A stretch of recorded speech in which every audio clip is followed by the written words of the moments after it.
E vamos falar sobre eleições de 2026. O líder do PT na Câmara, Lindenberg Farias, tem um plano para tentar recuperar a popularidade perdida por Lula durante os 2 primeiros anos do seu mandato. A bancada do PT na Câmara aposta no fim da escala de trabalho, 6 dias por 1 de folga, e a isenção do imposto de renda para quem ganha até R$ 5.000. Rodolfo Borges, mais uma vez, isso vai dar certo? Vou fazer de novo minha aposta aqui, não. Não. Apesar de esses dois assuntos, eles são temas populares. Isso é verdade. As pesquisas de intenção de voto, as pesquisas de popularidade, essas últimas que foram feitas, elas indicam que esses dois assuntos, eles são, as pessoas, a maioria das pessoas gosta de ouvir falar sobre eles, gostariam as pessoas aí de trabalhar 5 dias na semana e folgar 2, de não ter essa possibilidade de trabalhar 6 e folgar 1, mas, como a gente já falou aqui várias vezes, essa do 6 para 1, especificamente essa PEC, ela já foi apresentada outras vezes, isso não é uma novidade, isso não é novidade. Agora a Erika Hilton conseguiu impor essa pauta aí midiaticamente primeiro, aí até o Wilson destacou aqui várias vezes que ela demorou muito para apresentar, estava lá fazendo cálculos políticos, agora apresentou e aí o governo resolveu se abraçar. Aliás, não está claro ainda se o governo vai fazer essa defesa aberta, o governo Lula, mas que o PT vai fazer já está claro. Só que assim, não tem viabilidade nenhuma para passar, a gente já falou várias vezes aqui que não se faz uma mudança como essa na canetada. E se, de fato, os parlamentares tivessem a intenção, os parlamentares e o governo Lula, de proporcionar isso para o brasileiro, eles teriam que fazer várias outras coisas para mudar as relações de trabalho e permitir que isso acontecesse. E não simplesmente falando, olha, vai ser assim agora, as pessoas vão trabalhar menos e ganhar a mesma coisa. Porque, obviamente, a consequência imediata disso seria um monte de demissão. A questão da isenção do imposto de renda até R$5.000 é uma promessa lá da campanha do Lula, e foi o que levou o dólar para mais de R$6 no final do ano passado, porque o Haddad apresentou isso no meio da apresentação do pacote de corte de gastos. Isso aí tem uma possibilidade maior de aprovação no Congresso, porque aí os parlamentares que aprovassem ou que venham a aprovar isso, eles iam compartilhar com o governo dos louros disso. Agora, isso aí tiraria 50 bilhões de reais das contas do governo no ano. Então o governo precisaria compensar com outra coisa. Se não encontrar com o que compensar, não tem como aprovar. E se aprovar sem encontrar como compensar, é pior ainda para o país, porque o governo vai aumentar o déficit público e vai fazer tudo o que a gente está acostumado a ver nos últimos meses. Aumenta a inflação, sobe juros.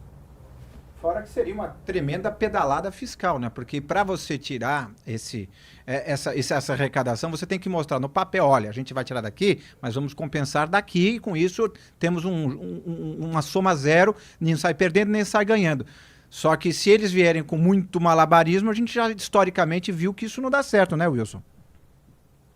Não, exatamente, o Inácio. Só que tem muito detalhe, o Rodolfo Inácio. Essa história da faixa de isenção do imposto de renda, o governo Lula pode... Engraçado que essas duas medidas, o governo Lula cria armadilhas para o próprio governo. Mas vou começar pela primeira, pela faixa de isenção. Porque se o governo não apresentar uma forma de compensar esse benefício fiscal, você vai ter que fazer cortes. Vai ter que tirar de algum ponto. Vai ter que tirar de algum lugar. E a única margem que o governo tem para você conceder esse benefício é o investimento. E o governo Lula aposta no investimento para ampliar obras e tentar tirar essa sensação de marasmo desde quando o Lula iniciou o seu terceiro mandato. Então, não me parece uma medida que, de fato, possa vingar, a não ser que tenha um corte brusco. Então, assim, de fato, o Lula coloca uma primeira arapuca. Em relação à escala de 6 por 1, é como bem disse o Rodolfo, gente, não adianta querer criar um movimento para você trabalhar menos. Você precisa criar condições socioeconômicas para que o país cresça e o mercado privado proporcione essa possibilidade. Porque senão você vai aumentar o custo. Eu não estou falando do custo geral, de coisas, né, no macro, estou falando do micro. Sabe? O custo da padaria, o custo do comércio, o custo ali do restaurante. Então, não adianta. Assim, são duas medidas que têm suas dificuldades para passar no Congresso. E sobre a PEC do 6 por 1, só para fechar, não sei quanto tempo eu ainda tenho, mas assim, ela precisa de quórum constitucional, são 308 votos. A PEC não conseguiu quórum constitucional nem na fase de adesão. Foram 210 parlamentares que assinaram a favor da PEC. Ou seja, isso já dá uma dimensão exata da dificuldade que essa PEC vai ter. E fora que ela vai passar aí 1 ano e meio tramitando, tem comissão especial, tem plenário, tem que passar pelo Senado. Assim, o governo Lula... A verdade, gente, é que o governo Lula, mais uma vez, quer vender sonho e vai colher pesadelo. Depois não tem como reclamar de queda de popularidade. Rodolfo, você imagina que essas duas bandeiras levantadas, tanto da isenção de imposto de renda, quanto do fim da jornada 6 dias por 1 de folga, ele sabe, o governo sabe que não vai passar, mas como é popular a iniciativa, ele está contando com a oposição para rechaçar e falar, tá vendo? Nós tentamos fazer algo pelo povo e fomos impedidos para tentar recuperar a popularidade? Tem esse cálculo mesmo, está claro.